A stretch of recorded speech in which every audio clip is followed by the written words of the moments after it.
اعوذ باللہ من الشیطان الرجیم بسم اللہ الرحمن الرحیم وَإِذِ ابْتَلَىٰ إِبْرَاهِيمَ رَبُّهُ بِكَلِمَاتٍ فَأَتَمَّهُنَّ قَالَ إِنِّي جَاعِلُكَ لِلنَّاسِ إِمَامًا۔ میرے بھائیو، اسلام ہمیشہ قربانی سے چمکا ہے اور اسلام قربانی سے ہی چمکے گا۔ جب اسلام کے خاطر قربانی دی جاتی ہے تو دشمن کے گھیراؤ میں بھی اسلام چمکتا ہے، اور جب اسلام کے خاطر قربانی بند کر دی جاتی ہے تو بادشاہت میں بھی اسلام مٹ جایا کرتا ہے۔ دنیا آج اپنی آنکھوں سے جیتی جاگتی مثالیں دیکھ رہی ہے۔ کمزور نہتے فلسطینی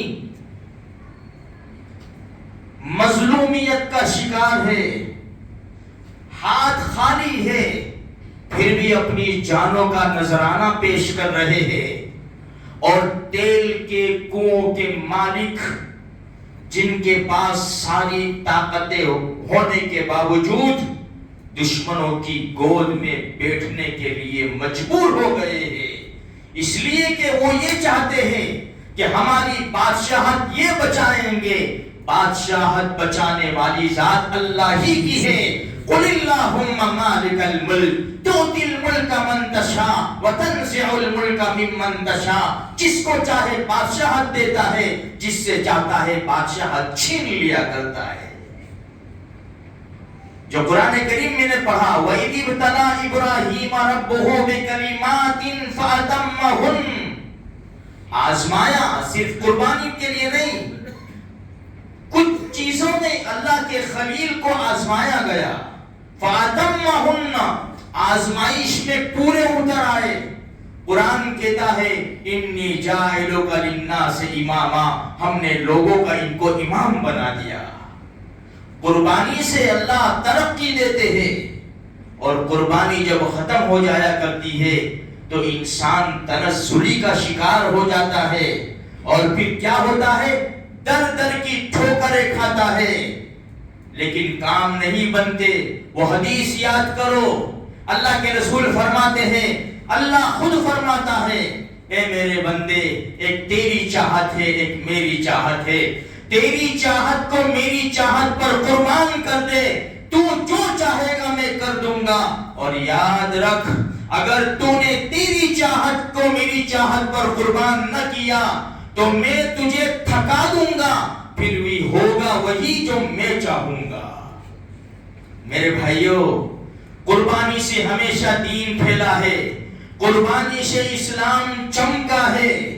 دشمنوں کی توپوں کے ساتھ یہ ذی الحجہ کا مہینہ ختم ہو کر محرم الحرام کا مہینہ شروع ہوگا، وہی 10 دن کربلا کے میدان کو ہم یاد کریں گے، نواسہ رسول کو یاد کریں گے، پھر سب بھول جائیں گے۔ حالانکہ وہ شعر ہم ہر سال سنتے ہیں، نقش توحید کا ہر دل پہ بٹھایا ہم نے، زیر خنجر بھی یہ پیغام سنایا ہم نے، آ گیا عین لڑائی میں اگر وقت نماز، قبلہ رو ہو کے سمی بوس ہوئی قوم حجاز، ایک ہی صف میں کھڑے ہو گئے محمود و ایاز، نہ کوئی بندہ رہا نہ کوئی بندہ نواز۔ کیا صرف 10 دن کے لیے ہے ہماری نماز؟ کیا صرف 10 دن کے لیے ہے ہماری قربانی؟ یاد رکھو مسلمانوں، باطل طاقتیں ہمارے سروں پر منڈلا رہی ہے، ہم بھی شکار ہیں۔ سب سے بڑا مسئلہ ہماری اولاد کا ہے، سب سے بڑا مسئلہ ہماری نسل کا ہے۔ اپنے گھروں کے اندر صحابہ کرام کے قربانیوں کے واقعات بچوں کو سناؤ، اگرچہ 2 منٹ ہو، ورنہ اگر بچوں کے سامنے یہ واقعات نہ آئے، یہ انٹرنیٹ کی لعنت کے اندر گرفتار ہو کر ہماری نسل تباہ و برباد ہو جائے گی۔ چھوٹے سے بچے تھے نا اسماعیل علیہ السلام، بیٹا میں نے خواب دیکھا ہے تیری گردن پر چھری چلا رہا ہوں۔ بیٹے نے کیا جواب دیا؟ یا ابت افعل ما تؤمر، ابو جو اللہ نے حکم دیا کر گزرو۔ ہمارا بیٹا جب فون لے کر بیٹھا ہو نا تو پانی پلانے کو تو کیا تیار ہوتا، خود کھانے کے لیے تیار نہیں ہے۔ ماں 10 مرتبہ آواز لگاتی ہے لیکن جواب دیتا ہے زبان سے، آنکھ سے دیکھتا بھی نہیں کہ مجھے کون بلا رہا ہے، جس نے 9 مہینے پیٹ میں رکھا، 2 سال دودھ پلایا، 5-6 سال پیشاب پاخانہ صاف کیا، مجھے پروان چڑھایا، آج 2 مرتبہ بلایا، 3 مرتبہ بلایا، پھر جھنجھلا کے جواب دیتا ہے ہاں میں آتا ہوں۔ یہ ہماری اولاد کی تربیت ہے۔ اور وہاں کیا، ابو جو اللہ کا حکم ہے کر گزرو، ستجدنی انشاءاللہ من الصابرین، آپ مجھے اللہ نے چاہا تو صبر کرنے والوں میں سے پاؤں گے۔ آسمانوں نے ایسا منظر نہیں دیکھا تھا، چھری چلا دی ابراہیم علیہ السلام نے، اپنی طاقت کے ساتھ چھری چلائی، آواز آئی نادیناہ یا ابراہیم، ابراہیم بس کرو، قد صدقت الرؤیا، تم نے اپنا خواب سچ کر دکھایا، انا کذالک نجزی المحسنین۔ اس کو کہتے ہیں قربانی۔ ہم احسان کرنے والوں کا ایسا ہی بدلہ دیا کرتے ہیں۔ اللہ ہمارا محتاج نہیں ہے، نہ ہماری عبادت کا محتاج ہے، نہ ہماری قرآن کریم کی تلاوت کا محتاج ہے، نہ ہمارے سجدوں کا محتاج ہے۔ اگر ہم سے کچھ ہو جائے یہ اللہ کا احسان ہے، اللہ کا فضل ہے میرے بھائیوں۔ اور اگر میں فجر کی نماز میں نہیں آتا، میں اللہ کے قرآن کو نہیں پکڑتا، میں پیارے نبی صلی اللہ علیہ وسلم کے طریقے پر زندگی نہیں گزارتا، مجھے اپنی فکر کرنی چاہیے کیا کوئی ایسا گناہ مجھ سے نہیں ہو گیا کہ اللہ مجھے اپنے دربار میں نہیں بلاتا؟ لنگڑے، لولے، اندھے، اپاہج، لاری چلانے والے چھوڑ کر حی علی الصلاۃ حی علی الفلاح ایک آواز لگتی ہے، دوڑ لگتی ہے، بھائی میری لاری دیکھنا، میرا پتھارا دیکھنا، میرا یہ دیکھنا، وہ دیکھنا، کہاں جا رہے؟ رب نے بلایا ہے۔ حضرت علی رضی اللہ عنہ کی بات یاد کرو، جب حی علی الصلاۃ کی آواز لگتی تھی، اللہ اکبر اللہ اکبر، اللہ سب سے بڑا، جس کام میں تم مشغول ہو وہ سارے کام چھوٹے ہیں، سب چھوڑ دو، دوڑ لگاؤ، ففروا الی اللہ، اللہ کی طرف دوڑ لگاؤ۔ حضرت علی کا چہرہ پھیکا پڑ جاتا تھا، رنگ بدل جاتا تھا۔ امیر المومنین کیا ہوا؟ فرمایا جانتے نہیں ہو کس نے بلایا ہے؟ سمن آتا ہے کوٹ کا تو ہمارا چہرہ کیسے اتر جاتا ہے؟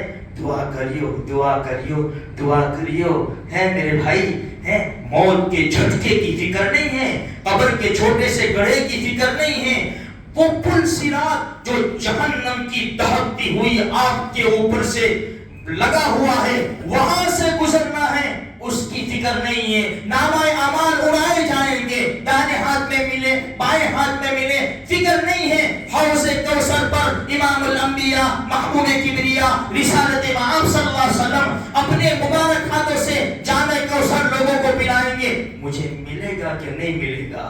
مجھے میرے نبی پہچانیں گے؟ کب پہچانیں گے؟ جب میں اپنے نبی کا دیوانہ ہوں گا، جب میں اپنے نبی کا عاشق ہوں گا، جب میں اپنے نبی سے پکی سچی محبت کروں گا، تو پھر میں عمل کروں گا، سنتوں پر زندگی گزاروں گا، میرے اعمال ہر پیر و جمعرات کو میرے نبی کے پاس جائیں گے، مجھے اپنے پیارے نبی کے ہاتھوں جام کوثر پینے کو ملے گا۔ یہ ہمیں کوئی فکر نہیں ہے، لیکن ایک سمن آ جائے، کورٹ کا لیٹر آ جائے، 2 مہینے بل نہیں بھرا، جی بی والے آ گئے، چہرہ اتر گیا، بدنامی کا ڈر آ گیا، صرف 2 مہینے بل نہیں بھرا، 50 سال کی عمر ہو گئی، 5 وقت کی نماز ابھی بھی پابندی سے نہیں ہو رہی ہے، مسجد خالی نظر آتی ہے، چہرہ کبھی پھیکا نہیں پڑتا، قرآن کریم کو چھوڑا رمضان سے ابھی تک نہیں پکڑا، چہرہ پھیکا نہیں پڑتا، کچھ فکر بھی نہیں ہے میرے بھائیوں۔ یہ ہے قربانیاں، قربانی ہم کو دینی پڑے گی۔ یہ چھوٹی موٹی قربانیاں جب چھوڑ دیں گے تو بڑی قربانی جب دشمن للکارے گا، اسلام کو شہید کرنے کے لیے اور مسلمانوں کے پرچم کو گرانے کے لیے جب للکارے گا، کیا انسان قربانی دے گا؟ اس لیے میرے بھائیوں، یہ قربانی کا مہینہ ہے، اسلامی سال کا آخری مہینہ ہے، پیغام دے کر جاتا ہے قربانی کا۔ مہینہ محرم الحرام کا شروع ہوگا، قربانی کا پیغام لے کر آئے گا۔ اس لیے میرے بھائیوں، قربانی کا جذبہ اپنے اندر پیدا کرو، نمازوں کی پابندی کرو، قرآن کریم کی تلاوت کرو، اللہ کے رسول کے طریقوں پر زندگی گزارنے کی فکر کرو، لوگوں کو معاف کرنا سیکھو، آپس میں اتحاد پیدا کرو، آپس کے جھگڑوں کو ختم کرو، اپنے سینے کو کینے سے پاک کرو، صاف کرو، ورنہ ہماری دعائیں اپنے سب کے اوپر بھی نہیں جائے گی۔ اللہ تبارک و تعالیٰ کئی سنی باتوں پر ہم سب کو مل کر عمل کرنے کی توفیق عطا فرمائے۔